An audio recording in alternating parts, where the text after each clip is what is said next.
वो सारे बच्चे तो आपके पेट में चले। हंस हंसनी का जोड़ा जब इतना सुना तो वो तो बेहोश हो गए। राजा बोला, क्या कह रहे हो तुम? मैंने तुमसे कब कहा था हंस हंसनी का मांस खिलाओ, उनके बच्चों का मांस खिलाओ? कब कहा था हमने तुम्हें? एक है महाराज, जब खा रहे थे तब क्यों नहीं पूछा? लड़का अगर आपका अनाप शनाप रुपया खर्च कर रहा है तो आपने क्यों नहीं पूछा ये पैसा कहां से ला रहा है? पहले दिन ही टोक दिए होते तो विनाश के कगार पे नहीं जाता। लड़की 600 रुपए महीने की नौकरी कर रही है और 600 रुपए रोज का खर्चा उड़ा रही है, तो तुम्हारी आंखें फूटी हैं क्या?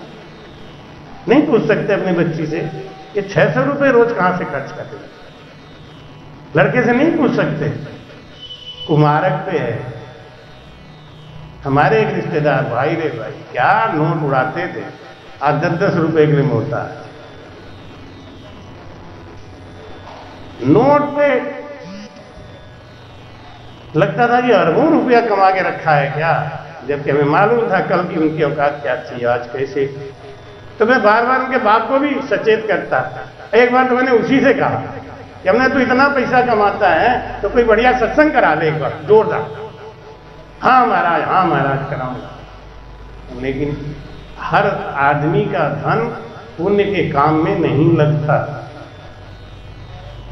ये भी एक बार विचार करके सोच के देख लेना। हर आदमी का धन पुण्य के काम में नहीं लगता। जो पुण्य का धन होता है वही पुण्य के काम में लगता है, नहीं तो नहीं लगता।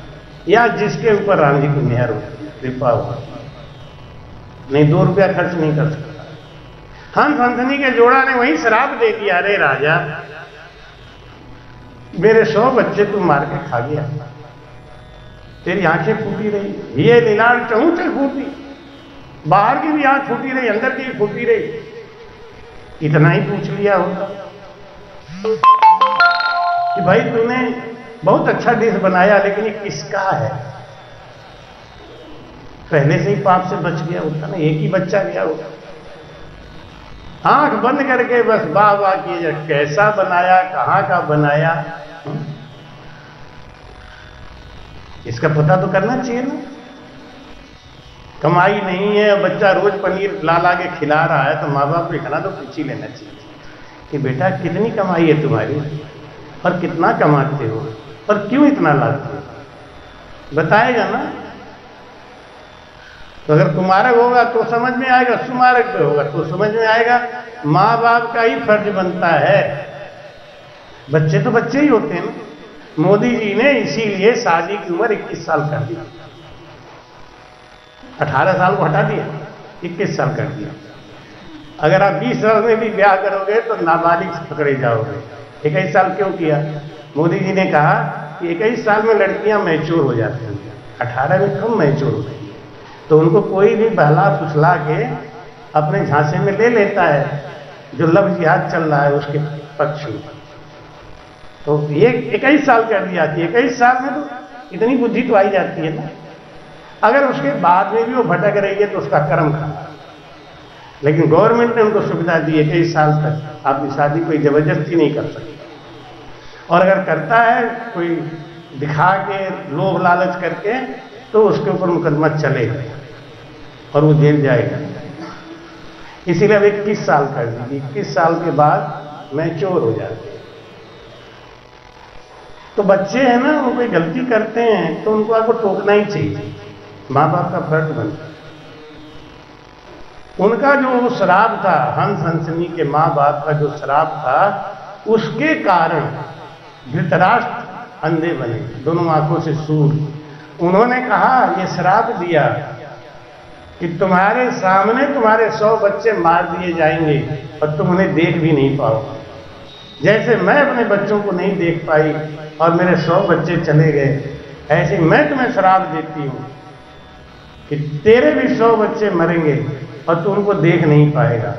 धृतराष्ट्र के सामने ही 100 बच्चे मारे गए। तो महाराज कहते हैं कि नित उठ करे स्नान परथ चूके नहीं कोई, ऐसो पण व्रत धार नार नर झूले दोई, जाका ये फल फूल जन्म अगले नर पावे, महारूपवंत देह जूण भावे जिण जावे। चाहे किसी योनि में चला जाए सुंदर बनेगा। इसका फल क्यों मिला उसको?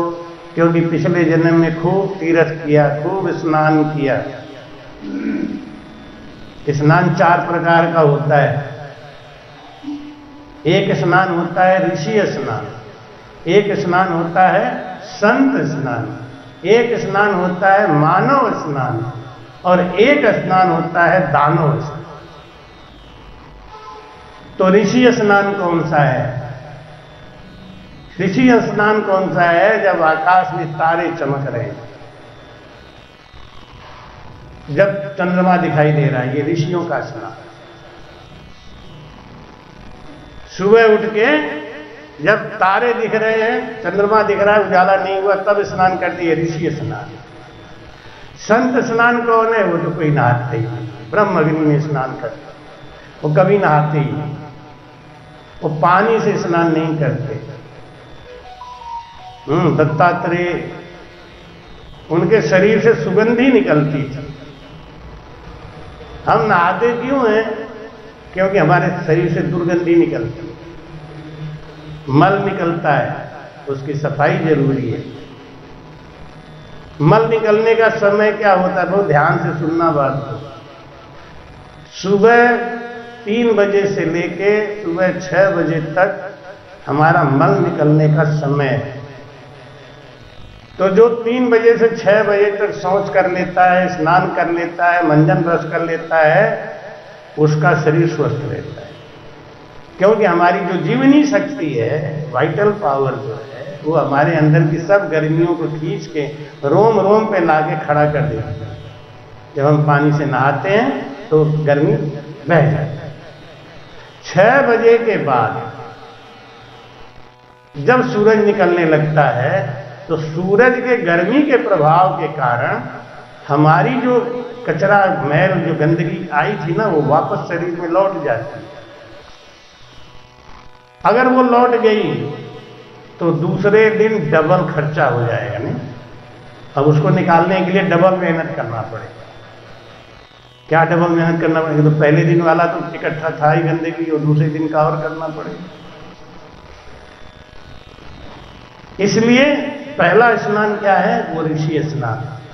कौन सा स्नान करना है? जब आकाश में तारे दिख रहे, चंद्रमा दिख रहे, स्नान कर लो, ये ऋषि स्नान। दूसरा स्नान है संत स्नान। वो कोई भजनानंदी संत करते, सब नहीं करते, उनको नहाने की जरूरत ही नहीं। तो वो इतने शुद्ध रहते हैं, उनके अंदर इतनी जबरदस्त ऑक्सीजन पावर रहती है, तो उनके अंदर से मैल नहीं निकलता, बदबू नहीं निकलती, सुगंधी निकलती। उनके मल मूत्र में भी सुगंधी निकलती। तो संत स्नान। तीसरा स्नान है मानव स्नान। वो कब? तो सूर्योदय से पहले, जब तारे वारे दिख रहे तब नहीं, उजाला हो गया है लेकिन सूरज नहीं निकला है, वो है मानव स्नान। ये स्नान का परीक्षा लेना है तो आप अपने शरीर पे एक चादर या कोई चीज लपेट के, यहां तक लपेट के और स्नान करो। आप देखो, स्नान करने के बाद जब ये चादर खोलोगे ना तो गर्म निकलता है, भाप निकलता है ना। तो क्या किया उसने? सारी हीट आपकी जो निकली है उसको खींच लिया। इसीलिए पहले के लोग स्वस्थ क्यों रहते थे? क्योंकि वो नदी और तालाब में नहाते। नदी और तालाब में जब आप नहाते हैं तो कमर भर पानी में आपको खड़े रहना चाहिए। कमर भर पानी में खड़े रहो, क्योंकि हीट का एरिया ये नीचे का ही तो है। कमर भर पानी में, इसीलिए ऋषियों ने मंत्र बना दिया नहाने का कि जितनी देर मंत्र पढ़ोगे उतनी देर तो खड़े रहोगे। ठंड तो लग रही है लेकिन मंत्र तो पढ़ो, मंत्र पढ़ोगे उतनी देर में काम हो जाएगा। इतने एरिया की गर्मी सब पानी में घुल जाती है। इसीलिए जब नदी में या तालाब में आप नहा के बाहर निकलते हैं, आप क्यों फ्रेश होते हैं। और आजकल सिस्टम तो गड़बड़ हो गया। अब तो नल खोल देते हैं, हर हर हर हर हर हर हर हर हर खाली पानी फैला देते हैं। और एक बात और बताऊं, नहाने का तरीका, नहाने का तरीका क्या है? सर से पानी डाल के नहाना चाहिए या पैर पे? बताओ सही है? हम तो उल्टा बोले थे, तब भी सर से डालना चाहिए। माताएं बहनें कहां से डालें?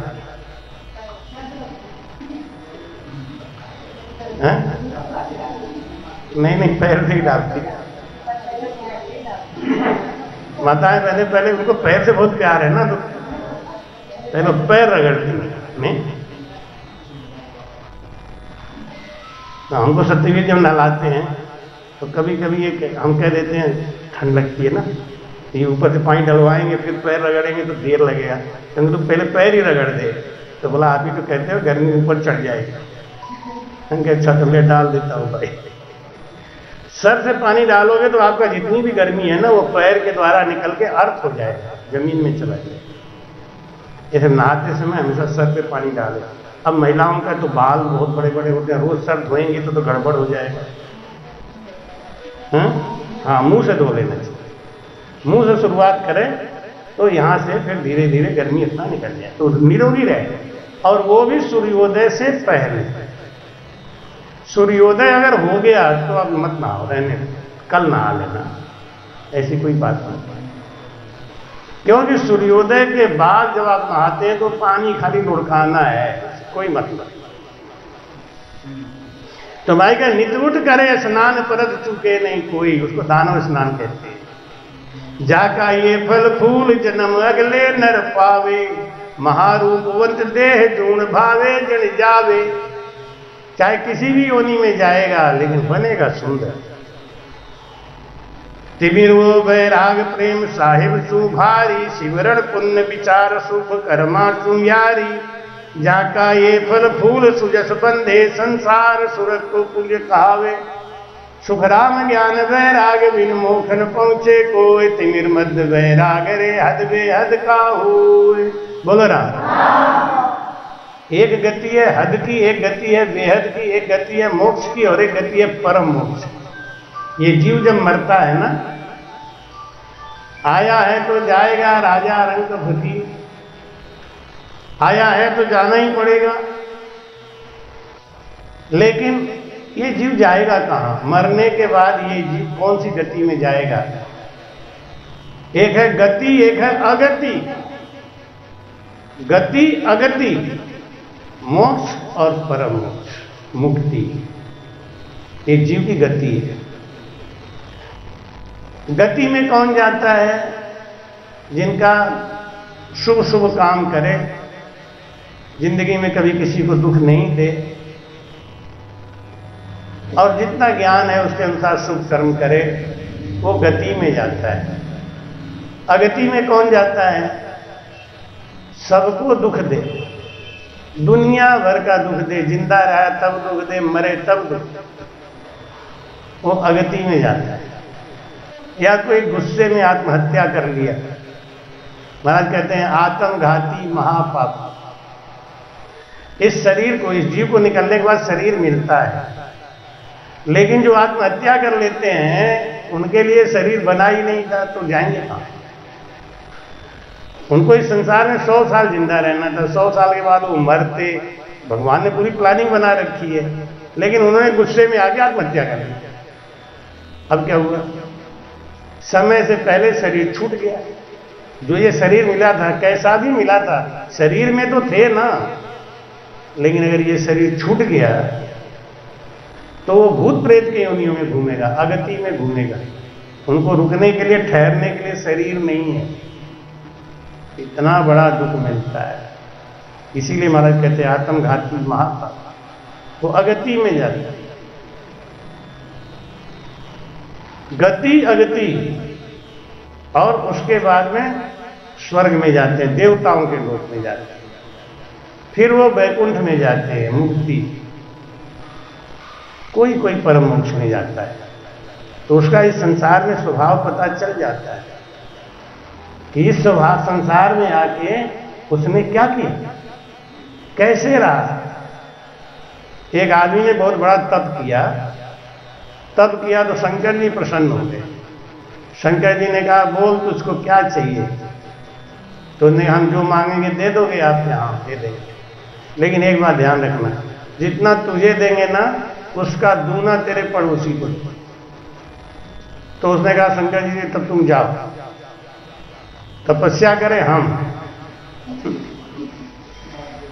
इतना कष्ट सहे हम, और डबल दोगे पड़ोसी को तो तुमसे हम लेंगे ही नहीं कुछ। शंकर जी बोला अरे पागल, तुम्हें तो दे रहा हूं ना, दूसरे को दूं नहीं दूं एक अलग बात है, तुम्हें तो जो मांगोगे वो मैं दे रहा हूं ना। नहीं नहीं फालतू में पड़ोसी को डबल दे दोगे? नहीं चाहिए, हमको चाहिए ही नहीं। घर आए, उनकी पत्नी ने कहा बड़े उदास दिख रहे हो। अरे क्या इतने दिन के तपस्या के बाद तो शंकर जी प्रसन्न हुए। अब प्रसन्न जब हुए तो कह रहे कि तू मांग, कुछ भी मांग मैं दूंगा। अरे क्या तुम मांग लेते ना, धन दौलत दुनिया भर का, मांगे क्यों नहीं? इसीलिए तो बेवकूफ हो तुम एकदम से। ये औरतें होती है ना, अपने पति को पट बेवकूफ का सीनो तो पट लगा देती है सिंपल, चाहे वो बेचारा दुनिया भर का नहीं। और कलेक्टर की बीवी भी कलेक्टर को बेवकूफ बता, क्यों? उनके समझ में आता है ये क्या करेंगे। अभी कोई अपना छोटा मोटा काम करे ना तो बोलता तुमसे नहीं होगा, छोड़ो, दूसरा कर देगा, वो दूसरा ज्यादा क्या तो दूसरा कर देगा, तुम हटो। तो बोले तुमको अक्ल नहीं है, तुम मांगते तो सही, क्या मांगता, डबल मांग देते ना। तो बीवी ने सब अकल बताया कैसे कैसे मांगना है। हाँ तो ठीक है, ये अकल तो मेरे दिमाग में नहीं है, इसीलिए तो कहती हूँ आओ, इसीलिए तो कहती हूँ तुम्हारी अकल नहीं है। अब वो गया, शंकर जी को प्रसन्न किया, शंकर जी प्रसन्न होकर बोले बोलो तैयार हो, जितना तुम्हें दूंगा तुम्हारे पड़ोसी को दे दूंगा। हाँ दे देना, डबल दूंगा, दूना जो तुम्हारा उसका दूना है, क्या दे देना, कोई बात नहीं। तो उसने कहा मेरे एक मकान बनवा दो, एक माले का, कि तेरे पड़ोसी का 2 माले का बनवा दूंगा। बनवा दो, इतना धन दे दो, इतना धन हमें दे दो, इतना खजाना दे दो, तेरे पड़ोसी को दूना दे दूंगा। दे दो, कोई बात नहीं। सब कुछ जब भर लिया तो भगवान शंकर बोले कि अब कुछ और बकाया है तो मांगो, नहीं अब मैं चलूं, टाइम हो गया। तो बोला कि मेरे दरवाजे के सामने, जहां मेन गेट हमारा बना है ना, उसके सामने एक कुआं खुदवा दो।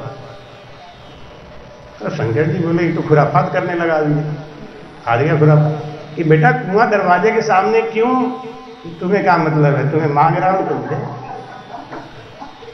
करे तुम्हारे दरवाजे पे एक कुआं खोदूंगा तो उसके 2 खोदना पड़ेगा, तो डबल है ही है, मांगना ही चाहिए। शंकर जी समझ गया कि खुराफात करेगा, मैं भागूंगा। यार ठीक है, तेरा एक कुआं हो गया, उनका 2 हो गया, मैं जा रहा एक और देखे जाओ, क्या मेरी एक आंख फोड़ दो। शंकर जी कहो पागल हो गया क्या, आंख क्यों फुड़वा रहा है? अरे तुम्हें क्या मतलब है? अरे कि तो पड़ोसी का दोनों फोड़ना पड़ेगा, फोड़ना ही पड़ेगा। एक बात बताऊं, मेरी तो एक आंख बंद रहेगी, एक आंख से देख के कुआं बचा के निकल भी जाऊंगा, उसकी तो 2 फूटी रहेंगी और 2 कुआं है, तो पहले ही दिन खत्म हो जाएगा, सरक लेगा। तो संसार में ऐसे स्वभाव के भी जीव होते हैं कि हमारा भला हो चाहे नहीं हो, लेकिन इसका भला क्यों, इसका भला क्यों, इसका नहीं होना चाहिए, हमारा होना नहीं, हमारा हम ठीक है, हम तो अपन गरीब गुजरान कर लेंगे। तो भाई कहते हैं कि सती पुरुष जग माय नित्य उठ पुण्य विचारे, ननो भणे से नाव देह लग देनो धारी, जाका ये फल फूल जन्म अगले नर पावे, माया सुख विलास जून भावे जिण जावे, सुख राम ज्ञान वैराग बिन मोखन पहुँचे कोय, तिमिर मद वैराग रे हद बेहद का हुए। बोल रहा आज कहते हैं कि कुछ लोग संसार में ऐसे होते हैं जो दिन रात दान पुण्य करते, ये भी व्यर्थ नहीं जाता। उनका काम ही क्या है, सती पुरुष जग माए, सत्य पुरुष कौन है, नित्य उठ पुण्य विचारे, सवेरे उठते ही सोचे कि आज हमको कैसे कैसे भला करना है, कितने गरीबों को अन्न देना है, कितना ये करना है, महाराज को बुलाना है, ऐसा भाव। कुछ पुरुष तो ऐसे होते हैं जिंदगी बीत जाए ना खुद सत्संग में जाएंगे और ना अपने बच्चों को परिवार को जाने देंगे। उनको तो बस वहीं भैंस की तरह बांध के गुड़रा में, क्योंकि भैंसिया होती है ना, वो गंदगी में बहुत आराम करती है। गाय गंदगी में बैठती नहीं, गाय खड़ी रहेगी लेकिन गाय कभी बैठती नहीं, कचरा में नहीं बैठेगी। आप लोग तो गाय रखे होंगे, हमने तो रखा नहीं, हम तो जानते नहीं, हम तो पढ़ी लिखी बात बता रहे। दूसरी बात, गाय अपने बछड़े के लिए दूध रोक लेती है, गाय अपने बछड़े के लिए दूध चुराती है, उसके अंदर ममता है, प्रेम है। भैंसिया पड्डा को रहे चाहे नहीं रहे, दे दिया तो दे, पड्डा मर जाए भैंसिया दूध देती है, गाय नहीं देती। गाय के अंदर ममता है। गाय का बछड़ा पैदा होते ही आधे घंटे के अंदर उछलम कूदम भागम धाड़म सब करेगा, पड्डा बेचारा 2-2 दिन तक नहीं बैठा, धक्का मार के उठाओ तो भी। भैंसिया के दूध में आलस होता है, भैंसिया के दूध में आलस्य होता है। गौ माता में जिनकी आज इतनी बेकदरी हो रही है, कारण क्यों हो रहा है? कारण क्यों हो रहा है मालूम? गाय का बेकदरी क्यों हो रहा है? एक राजा ने तालाब खुदवाया तो उसमें पानी नहीं आया, तो राजा ने पंडित को बुलाया और पंडित से कहा कि पंडित जी मेरे तालाब में पानी नहीं है, इसका क्या उपाय करें? उन्होंने कहा अपने नगर में सबको डंका पिटवाओ, 1-1 लोटा दूध ला के इसमें डाल दे, 1-1 लोटा दूध ला के इसमें डाल दे तो आपके तालाब में पानी पानी हो जाएगा। राजा ने कह दिया आज रात में सबको 12 बजे उठ के हमारे तालाब में 1-1 लोटा दूध डालना है, अगर किसी ने नहीं डाला तो सवेरे उसको देश निकाला करूंगा। अब एक आदमी के घर में रोटी खाने के लिए दूध नहीं था, लोटा कहाँ से लाए? वो रो रहा था, दुखी था। उसकी बीवी बोली क्या बात है, क्यों रो रहे हो? अरे क्या राजा ने फरमान जारी किया है दूध नहीं डालूंगा तो सवेरे देश निकाला दे देगा। उसकी बीवी बोली पागल हो, 12 बजे रात कौन देख रहा है, चुपचाप 1 लोटा पानी डाल के आ जाओ, कोई ना देख रहा। अरे जब इतना लोटा दूध पड़ेगा तो 1 लोटा पानी कहाँ से पता चलेगा? माताएं बहने बहुत तेज होती है दिमाग की, कोई भी जुगाड़ू काम है ना आदमी नहीं समझता, माताएं बहने पट निकालेगा जुगाड़, ऐसा कर लो ऐसा कर लो। इसलिए पत्नी से सलाह बात करते रहना चाहिए, उनके दिमाग में खुराफात बहुत तेजी से चलता है और उल्टा तो बहुत तेजी से बता दे काम। सवेरे राजा मंत्री को लेके गया, देखा तो वहां एक दूध भी दूध नहीं था, क्योंकि सबके घर में बीवियां थी, सबने अपने पति को एक ही राय दिया है कि पानी डालें और पानी डालें। अब ऐसे ही हो गया गाय माता के साथ। अरे जो गाय दूध नहीं दे रही थी उसको छोड़ते तो बात दूसरी है। अब क्या करते, किसान जानता है कि अब गाय तो कोई काटेगा नहीं और गाय कहीं दूध भागेगी नहीं, छोड़ दी। अब हमको नहीं खाना, दूध निकालना है अपना आराम से, दोनों टाइम दूध अपने निकालना है और चारा खाने के लिए पड़ोसी के घर उसने भेज दिया और फिर चिल्लाएंगे कहा योगी और मोदी सत्यानाश कर। पहले हर आदमी के घर पे 3-3, 4-4 गायें बंधी रहती थी, सेवा करते थे लोग, लेकिन अब दूध तो कमी हुई नहीं, लेकिन गाय का चारा घर में एक भी। अब गाय के चारा को उपलब्ध कराए गवर्नमेंट तो महंगा भी है। जब फ्री में काम चल रहा है में दूध निकाल के गाय को छोड़ दिया, टोकने वाला। पहले तो किसी गाय छूट जाए महाराज तो लठ बच जाता था, लोग जाके तुम्हारी गाय चल रही है जाके बांधो उसे। अब कोई क्या कहेगा, हमारी गाय का तुम बांध दोगे। पंडित जी बोले गौदान कराओ, हमने कहा कितनी कराओ? कितनी का मतलब? हमने कहा 2 गाय, 3 गाय, 100 गाय, 50 गाय, कितने गाय का गौदान कराऊं? नदी के किनारे सब घूम रही हैं, पकड़ के लाता हूं, गौदान ही करा तो क्या बात नहीं। तो इसमें हम प्रशासन को दोष लगाते हैं, दुख लगाते हैं कि अरे जो ऐसे खा गया ऐसे खा गया। नहीं, हमारी गलती है, हम खुद नहीं समझते इस बात को। तो महाराज कहते हैं कि सती पुरुष जगमाय नित्य उत्पन्न विचारे ननो भड़ेश नाय। जो उनके पास आ गया उसको ना नहीं कहा, जो आगे कुछ भी मांग लिया वो दे दिया। ऐसे ऐसे दानवीर कर्ण ने देखो अपना कवच और कुंडल ही दान कर निकाल के दे। जब तक कवच और कुंडल उनके हाथ में रहता उनको कोई मार नहीं सकता था। उनके गले में कवच था, चाची जन्म से था, और कान में एक कुंडल था वो भी जन्म से था।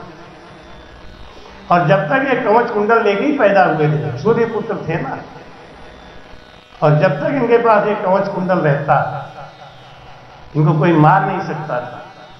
और कर्ण का सबसे बड़ा दुश्मन था अर्जुन। तो भगवान कृष्ण ने सोचा कि तो बहुत गड़बड़ होगा, ये कवच कुंडल इससे अलग होगा नहीं, ये कभी मरेगा नहीं। अब क्या करें? तो उन्होंने कुंती से कहा कि बुआ तू जाके कर्ण को बता दे कि तू मेरा पुत्र है,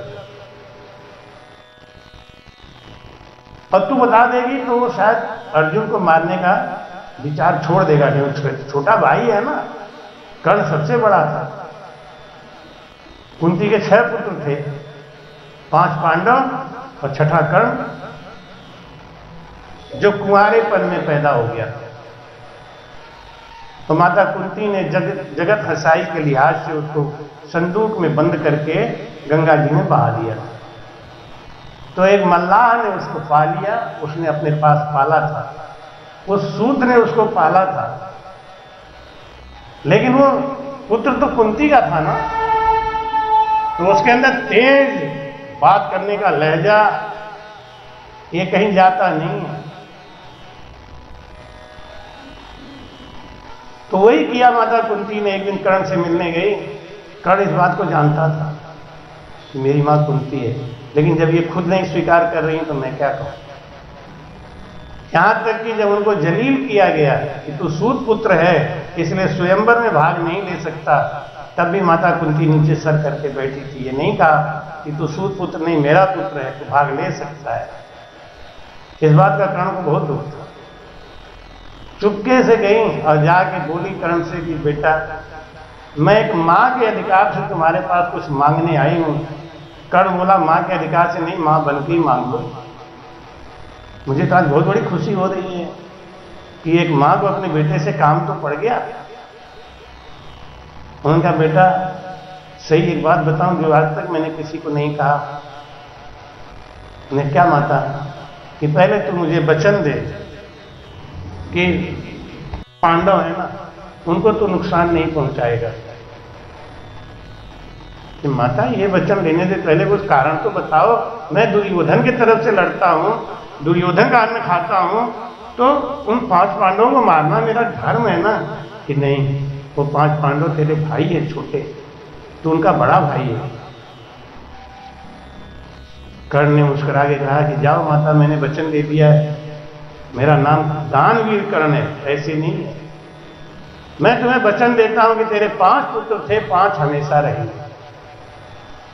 यानी मैं अगर अर्जुन को मार भी दिया तो मैं तो रहूंगा ना। उनका इशारा समझे नहीं। माता बड़ी खुश होकर वापस आई। लेकिन भगवान कृष्ण जानते थे कि इसका इशारा क्या है। तो भगवान कृष्ण ने इंद्र को टाइट किया। इंद्र का लड़का था अर्जुन। इंद्र का लड़का था अर्जुन। तो भगवान ने उनको टाइट किया कि ये तुम्हारे बच्चे को मारेगा, अर्जुन को मारेगा, इसलिए कुछ छल करो। क्या करो? ये रोज नहा के जब आता है तो दान पुण्य करता है, कुछ न कुछ दान करता है। तुम इससे कवच कुंडल का दान मांगना। उन्हें अरे वो देगा कैसे? अपने शरीर का कोई अंग काट के दे सकता है। आपसे कहा कोई एक उंगली का दान कर दो, कौन करेगा? कवच कुंडल से कान में जुड़ा हुआ था, छाती पे कवच लगा हुआ था। भगवान कहने का ये उसका काम है। वचन लेके, पहले के लोग कितना ईमानदार थे, जो वचन दे दिया तो दे दिया। अब तो अभी वचन दे देंगे, थोड़ी देर के बाद तोड़ देंगे, अरे घाटा। इंद्र भगवान आए, जैसे ही कर्ण नहा के निकल रहा था, इंद्र ने कहा कि मैं ब्राह्मण हूं, मुझे कुछ दक्षिणा दो।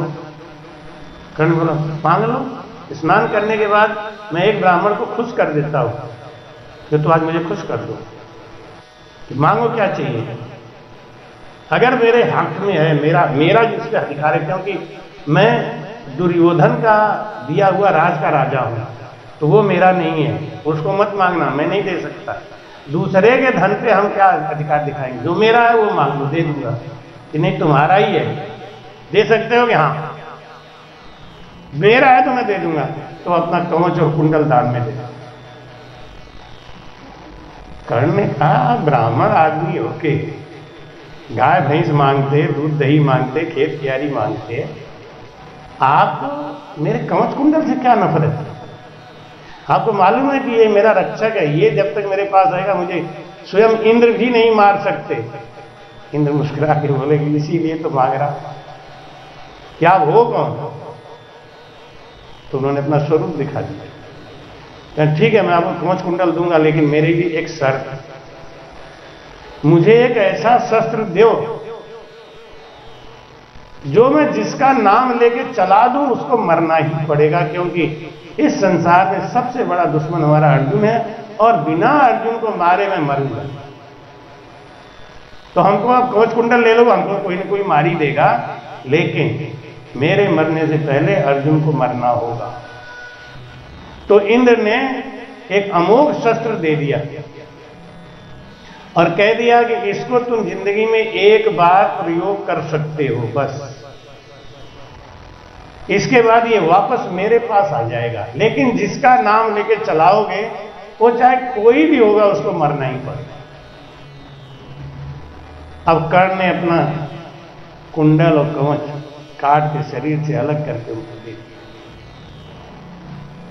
माई कहते हैं कि सती पुरुष जगमाय निक पुण्य विचारे, ऐसा जो दान पुण्य करता है, माई कहते हैं कि ननो भणेश नाय देह लग देड़ो धारे, कोई भी आ गया सामने कुछ मांगा तो ना नहीं लो मेरे पास है जा, जाका ये फल फूल जन्म अगले नर पावे, माया सुख विलास जून भावे जिन जावे। चाहे वो किसी भी योनि में जाएगा, लेकिन उसको माया और सुख की कमी नहीं होगी। कुत्ता बनेगा तो एसी में सोएगा, कुत्ता बनेगा तो एसी गाड़ी में चलेगा, एसी में सोएगा, फ्लाइट में उसका टिकट कटवाया जाएगा और वो फ्लाइट से जाएगा।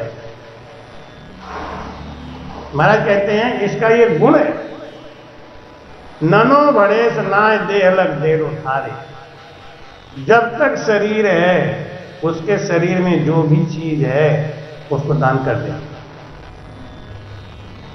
अमोघ शस्त्र को कहां चलाया था कर्ण ने मालूम है ना? घटोत्कच को मारा। भीम का लड़का था घटोत्कच, और वो इतना विशाल काया का था कि जब वो पैर रखता था तो 400-500 सैनिक उसके पैर के नीचे दब के पिच हो जाते थे, जैसे चींटों को मार। हडिम्बा उसकी मां का नाम था। हडिम्बा ने कहा बेटे को कि जा जा तुम अपने पिता के पक्ष में लड़, 5 पांडव तेरे पिता हैं, उनमें जो सबसे बहादुर है भीम वो तेरे सगे पिता है, और वो हार जाएंगे तेरे रहते हुए, जा तू। तो घटोत्कच युद्ध करने आया, और जब वो खाली चले और लोग उसको बाण मारे ना, तो उसको ऐसे जैसे मच्छर आके बैठ जाता है और ऐसे हटा दिया। दुर्योधन ने देखा हे भगवान आज शाम होते होते तो खाली जैसे वो पूरा कुरुक्षेत्र में घूम ले, खाली वो लड़े वड़े कुछ नहीं, खाली घूम ले तो सब युद्ध तो आज ही खत्म हो जाए। दुर्योधन ने कर्ण से कहा कर्ण तेरे पास अमोघ शस्त्र रखा है ना? कि हाँ, वो अर्जुन के लिए रखा है। अरे क्या अर्जुन को छोड़ दो, पहले इसको मार। इसको नहीं मारो, तो मेरा एहसान भूल गया? मैंने तुझे अंग देश का राजा बनाया, क्यों बनाया? दोस्ती के नाते। आज उस दोस्ती का तू फर्ज अदा कर और घटोत्कच को मार दे। कर्ण बोला मैं सब कुछ कर सकता हूं लेकिन अमोघ शस्त्र नहीं चलाऊं। वो तो मैंने अर्जुन के लिए रखा है क्योंकि अर्जुन ही मेरा खास दुश्मन है। तब दुर्योधन ने कर्ण को व्यंग बोला। जब आदमी से कुछ नहीं चलता ना काम, जैसे माता सीता लक्ष्मण को कह रही तुम जाओ, जब देखा नहीं कुछ चल रहा नहीं तो उन्होंने गंदा शब्द का प्रयोग कर दिया कि तेरी नीयत खराब है, तू चाहता है कि राम मर जाए और तुम उससे शादी। इतना गंदा शब्द बोला, लक्ष्मण चले। ऐसे जब आदमी को होनी होता है ना, कोई कहते हैं कि जो नर को होने उनको सो मति आवे दाय और पर बातें नर उठ के सोई करे। अब दुर्योधन ने कह दिया कि अगर मैं तुझे अन्य देश का राजा नहीं बनाया होता तो तू इस युद्ध क्षेत्र में लड़ने लायक नहीं था। सूत पुत्र था, क्षत्रियों के संग लड़ने आ गया तू मेरी वजह से। मैंने तेरे ऊपर दुनिया भर का मैंने ये किया, मैंने ये किया, मैंने ये किया। कर्ण के आंखों में आंसू आ गए कि सच बात है, किसी का ज्यादा एहसान लेके जिंदा नहीं रहना चाहिए। क्योंकि जब वो अपने एहसान को मांगने लगेगा ना, एहसान जताने लगेगा तो फिर आदमी जली बोले। कर्ण ने कहा कि आप नहीं बोल रहे ये बात, मेरी मौत बोल रही। ये सत्य है कि अगर मैंने ये अमोघ शस्त्र चला दिया तो अर्जुन मुझे मार देगा, मुझे बचाने वाला कोई। और ये हो ही रहा इसीलिए। फिर कर्ण ने अमोघ शस्त्र चलाया घटोत्कच के ऊपर। घटोत्कच मरते मरते आधी सेना दबा दिया, गिरा था सेना के ऊपर, आधी सेना ऐसे पीछे। ऐसा घटोत्कच था। कल आपको हमने बब्रावान की कथा सुनाई थी। ऐसे ऐसे बहादुर लोग थे। समाज कहते हैं कि राम राम राम सती पुरुष जगमान। सती पुरुष कौन है? भाग्यवान पुरुष कौन है? जो अपने सामर्थ्य के अनुसार दान करता रहता है, शुभ कर्म करता है। अगले जन्म में वो क्या बनेगा? अगले जन्म में वो किसी भी योनि में जाए, घोड़ा बने, कुत्ता बने, गधा बने, कुछ भी बने, लेकिन बनेगा धनवान। आपको पता होगा या नहीं पता होगा, विदेश की एक महिला है, उस कुत्ते अपने कुत्ते को पाली थी। उस कुत्ते के प्रेम में उसने शादी नहीं करी और जब मरने लगी तो 20 करोड़ रुपए की प्रॉपर्टी उस कुत्ते के नाम वरासत करके गई। और 20 करोड़ रुपए का जो ब्याज आता है उसके एवज में नौकर चाकर लगे हुए हैं जो उस कुत्ते का ध्यान रखते हैं। मरते मरते वो कुत्ते के लिए 20 करोड़ रुपए दे के गई। अब ये सहज में नहीं हुआ, उसने पिछले जन्म में ऐसा किया था।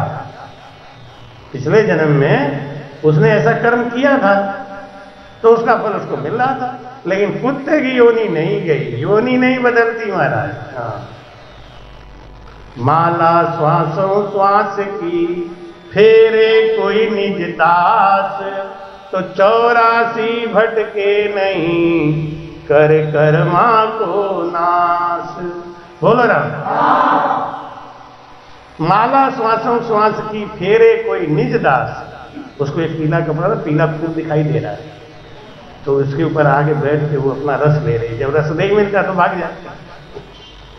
ये जानवर है ना, और पक्षी है, उसको क्या पता है कि यहाँ रस है ही नहीं। थोड़ी देर के बाद वो फिर दिखाई देगा, ये तो वही फूल है, फिर आगे बैठेगा, ऐसे करता रहेगा। तो भाई कहते हैं कि इस संसार में आके जो माला श्वासों श्वास की फेरे कोई निज दास, तो 84 भटके नहीं करे कर्मा को। अभी तो जवानी है, उंगलियों में ताकत है तो माला जप लो, बुढ़ापे में क्या करोगे?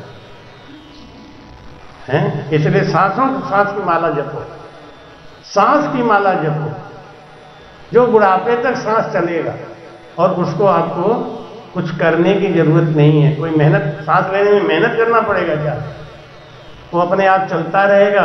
और अगर उसको आपने आदत डाल दी है राम राम कहने की, तो अंत समय तक वो राम राम कहता ही रहेगा।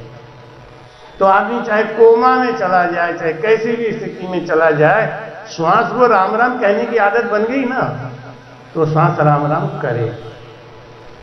तो भाई कहते हैं मद सुनो बैराग घेर पांचों घर लावे, एक ब्रह्म को ध्यान धर्म सब ही छिटकावे, जाका ये फल फूल जन्म अगले नर पावे, मिले ब्रह्म में जाय उलट पाछो नर आवे, सुख राम ज्ञान वैराग बिना मोक्ष न पहुँचे कोय, तिमिर मद वैराग रे हद बेहद का होय। बोलो राम। वैराग तीन तरीके का होता है। एक होता है तीव्र वैराग, एक होता है मध्यम वैराग, मध्य वैराग कहते हैं, मध्यम वैराग। महाराज जी कहते हैं कि तिमिर मध्य वैराग रे हद बेहद का। ये वैराग कैसा होता है? एक वैराग हमको रोज आता है, कब? खाना खाने के बाद। कैसा होता है? कितना भी बढ़िया खाना बनाओ, कितना भी बढ़िया खाना हो, पेट भर जाने के बाद वैराग आ जाता है। फिर कोई मना के दे तो हम नहीं खाते। ये वैराग आता है। इसको कहते हैं मसानिया वैराग। मसानिया वैराग थोड़ी देर के लिए, जैसे कि आप खूब नींद भर के लिए खूब बढ़िया अब सो गए, अरे यार बहुत गलती हुई, बहुत सो लिया, तो जैसे हुआ खाना पीना खाए 2 घंटे बाद फिर सो नहीं। शमशान में जाते हैं लाश के संग, तो लाश को देखते हैं जलते अरे संसार में कुछ नहीं रखा है, सब बेकार है, देखो कल बात कर रहे थे अभी मर गए, और अभी तो कल मेरे संग संग घूम रहे थे, संसार में कुछ नहीं है, आई कहते हैं मन रे पिंजर भया पुराना, इतो पसारो मत कर भोग, इतो पसारो मत कर, आखिर तुमको जाना मन रे पिंजर भया पुराना, मन रे पिंजर भया पुराना। खाली सामान जुटाने के चक्कर में, संपत्ति बढ़ाने के चक्कर में, साम्राज्य बढ़ाने के चक्कर में कभी राम का नाम नहीं, कभी संत के पास नहीं। हमारे पास कहाँ था, हमारे पास कहाँ था। लेकिन एक 5 मिनट में कथा विश्राम दे दो। एक आदमी गया किसी सेठ जी के दुकान पे, तो साड़ी की दुकान थी उनकी, तो साड़ी लगा चिपटे, जल्दी जल्दी जल्दी जल्दी। तो बोला अरे सेठ जी जरा मुझे माचिस दे दो। अरे क्या पागल है, 3 घंटे के बाद अब मेरे दुकान में आग लगने वाली है, इसलिए सब साड़ियां सजा रहा हूं। पागल है कि आदमी, पता है 3 घंटे के बाद जब आग लगेगी तो साड़ी क्यों लगा रहा है, उसको निकालना चाहिए ना, तो लगा रहा है। मैं सोचा पागल से बात करने से काम नहीं बनेगा। दूर देखा समुद्र का किनारा था, बंदरगाह, वहां पे पानी के जहाज के ऊपर लोडिंग हो रही थी, दिन रात आदमी लगे थे, और वहां जो उनका सेठ था वो बैठा हुआ था। नहीं सेठ जी मुझे कुछ काम है आपसे। बिल्कुल बात मत करो, मेरे पास टाइम नहीं है, मैं खाली माचिस। अरे मेरे टाइम नहीं है फालतू, ये 7 दिन के बाद ये जहाज डूब जाएगा, इसके ऊपर जितना सामान लाद सकता हूं मैं लाद दूं 7 दिन के अंदर। मैं पागल है कि आदमी भाई ये क्या कर रहा है? जब जहाज डूब जाएगा तो जहाज में सामान लादना चाहिए, उतारना चाहिए। कुछ दूर गया तो देखा एक पेड़ के नीचे बैठ के बाबा जी ध्यान कर रहे थे। मैंने बाबा जी यहाँ पागलों की बस्ती में ध्यान कर रहे हो, भाग लो यहाँ से। क्यों, क्या हुआ? एक सेठ जी से कह रहा था कि मुझे माचिस दे दो, उनके पास इतना टाइम नहीं है कि माचिस दें, और उनको ये पता है कि दुकान में 3 घंटे के बाद आग लग जाएगी, सब साड़ियां जल जाएंगी, फिर भी वो साड़ी लगा रहे थे। अब बताइए पागल नहीं तो क्या है? और एक सेठ जी के पास गया तो पानी के जहाज के ऊपर सामान लाद रहे थे, कह रहे थे 7 दिन के बाद ये जहाज डूब जाएगा, पता है कि डूब जाएगा, फिर भी सामान लाद रहे थे। फकीर ने कहा कि एक पागल और दिखाओ तुम, कहाँ है? झोली में से शीशा निकाले, कांच निकाले के देख, एक पागल इसमें बैठा है। वो देख के बोला ये तो मैं ही हूं। हाँ तू सबसे बड़ा पागल है, तुझको पता नहीं है कि तेरी भी जहाज डूबने वाली है। उसको पागल कह रहा है, उसको पता है 7 दिन के बाद जहाज डूबने वाला है, तो तू कह रहा है कि सामान निकालो। और जब तुझे पता है कि तुझे भी एक दिन छोड़ के जाना है, तो ये कौन से लालच में, कौन से पसारा किए जा रहे हो? तुम भी तो पागल ही हो ना। दिन रात लगे हैं उसी काम, हाय हाय हाय, टाइम नहीं, मेरे पास टाइम नहीं। अरे राम जी जब लठ मारेंगे टाइम ही टाइम निकल जाता है। डॉक्टर के यहाँ लाइन लगा के बैठने में टाइम है, 2-2 दिन के बाद नंबर आएगा, लेकिन नंबर के लिए डंडा खा रहे हैं, लठ खा रहे हैं, वहां पड़े हैं, टाइम है। सत्संग में जाने के लिए टाइम इसीलिए नहीं है क्योंकि पागल है। अजय सेठ को पता है कि 3 घंटे बाद आग लगेगी, तो साड़ी क्यों लगा रहे? नहीं लगाना चाहिए, लगा है। तो फकीर ने कहा कि बेटा कल 3 दिन के बाद इसी पेड़ के ऊपर तुझे फांसी चढ़ा दी जाएगी। तो एक काम कर, अब दुनिया पता चल गया ना तुम्हें फांसी चढ़ेगी, 3 दिन के बाद ही चढ़ेगी, तो अब 3 दिन का समय मेरे पास बैठ के भजन कर ले थोड़ा सा। नहीं, मैं पागल हूं, इसी पेड़ में फांसी लगेगी तो मैं यहां बैठूंगा? कोई बात नहीं, तो भजन कर, हो सकता है फांसी बच जाए, परमात्मा की कृपा हो जाए, फांसी बच जाए। अरे होने का तब तक तो मैं भाग लूंगा। वो भगा, भागता भागता भागता भागता पूरा 2 दिन भागता रहा। 2 दिन के बाद एक दिन देखा क्या, एक रथ आ रहा है, उस पर कोई माया स्वरूप की महिला बैठी, गहनों से लकदक। अब मोह लोभ आ गया और उस माया ने भी उसको अपनी तरफ बुला लिया। वो जाके सिंहासन में बैठ गया और बातों में इतना लीन हो गया कि उसको यही नहीं पता चल रहा कि रथ किधर को जा रहा है। तो जितना ही वो भाग के आया था, उसी रास्ते में रथ उसको लेकर वहां पहुंचा। और उस राजा के, उस नगर के राजा के पत्नी का सामान चोरी हुआ, जेवर चोरी हो गया था। तो राजा ने डंका पिटवा दिया था कि जिसके दुकान पे ये बेचने कोई आए तो हमको बताना। वो वो जो बाई जी थी माया वाली, वो बाई जी बोली उस लड़के से कि बेटा मेरे पास कुछ सामान तो नहीं है, ये थोड़ा सा जेवर है, इसको बेच के ले आ तो कुछ खाएंगे पिएंगे, फिर हम दोनों आगे का रास्ता करें। वो लड़का लेके गया दुकान पे। उसने दुकान पे जाके कहा भैया ये जेवर खरीदना है, आप ले लोगे? उसने देखा पहचान गया तो रात घराने का। उन्हें अब बैठो, थोड़ा ठंडा पानी पियो, अभी मैं पैसा वैसा का इंतजाम करो। उन्हें चट एक आदमी को भेजा कि राजा से कहो सिपाही भेजे, चोर आ गया। अब जैसे ही सिपाही आए, उन्होंने पकड़ लिया, राजा के दरबार में पेशी हुई। राजा बोला क्यों, तुम्हारा गुरु कौन है? वो गुरु तो बनाया नहीं था, वो फकीर का नाम जानता था, बता दिया वो फकीर हमारा गुरु है। अच्छा तो चल भाई, तुझे पता है कि ये जेवर किसका है? मेरी रानी का है, वो फांसी चढ़ा दो। मेरी रानी का जेवर चुराया? उन्हें नहीं, एक भाई जी ने हमको दिया, रथ पे बैठी है, चलो मैं सबूत दिलवा दूं। वहां लौट गया तो ना भाई जी ना रथ, कोई सबूत ही नहीं। तो राजा ने कह दिया इसको इसी पेड़ पे लटका दो। तो बोला गुरुजी को बुला दो। गुरुजी आए। गुरुजी ने क्यों बेटा क्या हुआ? मैंने तुमसे कहा था ना कि परसों तुझको इसी पेड़ पे लटकना है। अगर तू भागा नहीं होता, अगर तू मेरे पास बैठ के भजन किया होता तो वो माया तुमको नहीं मिलती, तो शायद बच जाता। लेकिन ऐसा करोगे क्यों? करना पड़ेगा। पर किया तो जो नर को होने लिखो सो मत आवे दाय, पर भाते न रूठ के सोई करे उपाय। व्यास जी ने जन्मेजय से यही बात कही। जन्मेजय को बड़ा प्रायश्चित करना पड़ा, बड़ा दुख हो रहा था कि हमने सर्प यज्ञ तो करा दिया, इतने सर्प मर गए, लेकिन तक्षक नहीं मरा। तक्षक नहीं मरा और तक्षक नहीं मेरे बाप को खाया था, तो फालतू में इतने नागों को मैंने मरवा दिया।